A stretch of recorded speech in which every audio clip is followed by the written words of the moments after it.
Sense of fairness. With that, the gentleman from Utah is recognized for his 5 minutes. I assure the chairman I will be punctual. Thank the chairman.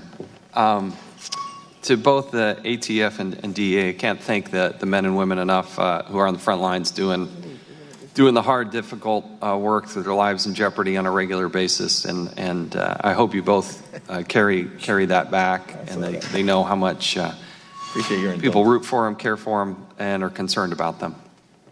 We also in Congress have to be concerned about the expenditures and making sure that we're giving proper oversight. Mr. Rosenberg, I want to talk about the confidential informant policy. It's been a source of a scathing review by the Inspector General's office, how that's being executed. There was a supplement to that as well.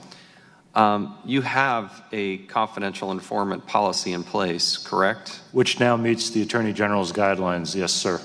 And we have been trying in the Oversight and Government Reform Committee, as well as Senator Grassley in the Senate Judiciary Committee, to get a copy of this this policy. Why won't you give it to us? Well, 2 things, sir. One is I believe we've made it available to you and to Senator Grassley's staff for in-camera review, if I'm not mistaken. In terms of just providing it, that goes back to Department of Justice policy, by which I am constrained. You testified on June 22nd of 2016. You said to Senator Grassley in a Senate hearing regarding this policy, quote, "It has been finalized. It's been approved by the department. I'm more than happy to provide a copy to this committee and to your staff, sir," end quote. Yet you didn't do that. Who is prohibiting you from giving that copy to Congress? Well, I see a huge difference between an in-camera review and actually providing it to the Congress. And I respectfully don't see a huge difference. I understand your point. We've made it available for in-camera review. And that's true, by the way. That's my understanding of it as well. But I just don't understand what you believe Congress has the right to have and not have the right to have. You freely give it to the Inspector General, but you won't give it to the United States Congress. Well, and while I don't see a big difference, I understand your point. Nevertheless, I am constrained by the Department of Justice. Do you have who at the Department of Justice is telling you this? The name of the person? I don't know, sir. You give me that name? I'll ask the Department of Justice if I can give you that name. I will give you... No. Come on. That's silly season here. No, I don't think it's... I want to know specifically because there's hundreds of thousands of people involved here. I need a name. Can you give that to me by the end of the week? I will ask. No. I'm asking you to give me the name of the person who is denying access to this.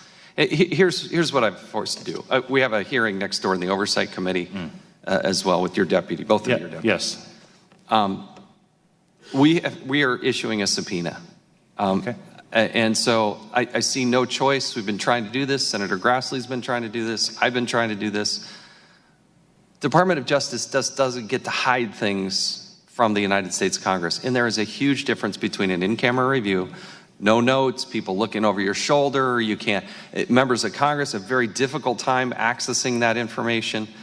And if we're going to provide proper access, it seems like we should be able to review this, especially in light of hundreds of millions of dollars over the course of a year going out the door. The Inspector General giving you all a quote-unquote gentleman's C, as he called it, to grade how this is done. We've had massive problems with people misusing money and assets. And so I'm left with no choice. I've issued you a subpoena. Okay. We expect you to comply with that subpoena. I wish I didn't have to do that. No, I understand. But I want to have a further discussion, and I need names as to who's holding us back at the Department of Justice. I can promise you 2 things. I will look at the subpoena carefully, and I will have a further discussion with you. Fair enough.